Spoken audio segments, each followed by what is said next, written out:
The future of filmmaking seems to be wireless. With wireless mics, live-to-cloud recording, and video transmitters getting more and more accessible, today we're going to take a look at this very cheap wireless video transmitting system. At a price that is just about a tenth of what a Teradek would cost, you already know what my next question is gonna be. Is it any good?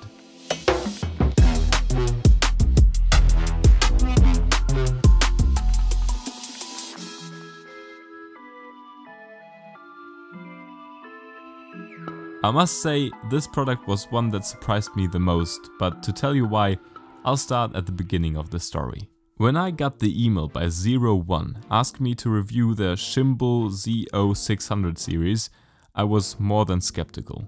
The mail was poorly translated from Chinese to English and I had never heard of the existence of such company. It all felt a bit sketchy. So I thought the most reasonable thing to do would be to give them all my personal data and address and see what would happen.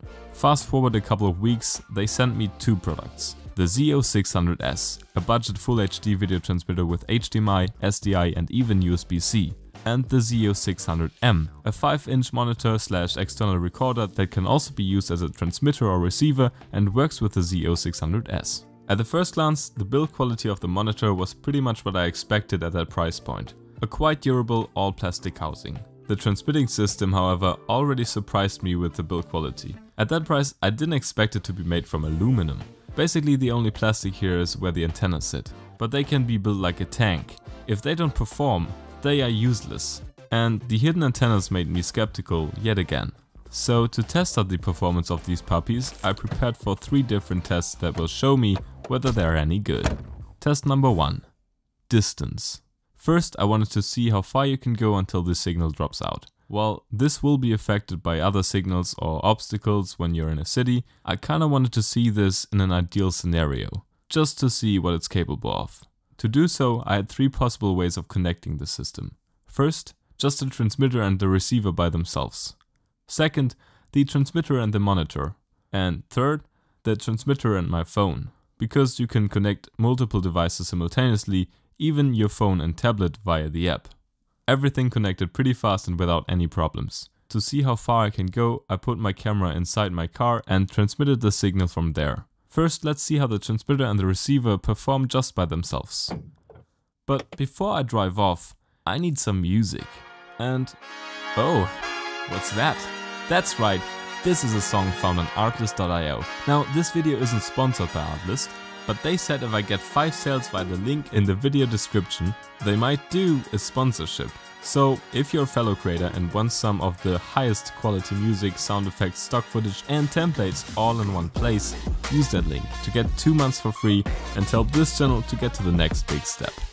Alright, now let's see if this system is any good. So I drove off and the signal was gone as soon as I turned behind these trees, which was approximately 50 meters. The connection to the monitor dropped out there as well, but was overall a bit more stable and reconnected as soon as I entered the range again. The connection to the phone was the worst of the bunch. But because there were trees, I also tested the range on an open field and I managed to go 50 meters with the transmitter and the receiver, 45 meters with the phone and 80 meters with the monitor. It's actually not too bad, but also far from what they claim it could do. Test number 2. Latency. A low latency is crucial when using this monitor for focus pulling, and luckily the latency really isn't too bad at all. Again, not what they claim, but still not too bad.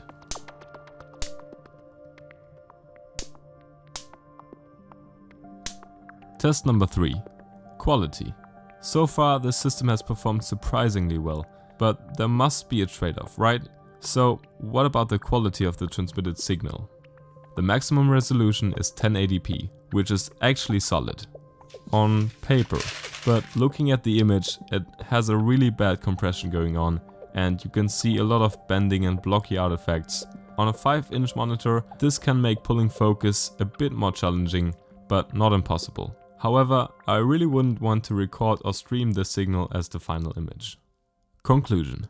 Overall, I think the system has a lot of potential for people who are looking to expand the size of their sets and want to work with more people.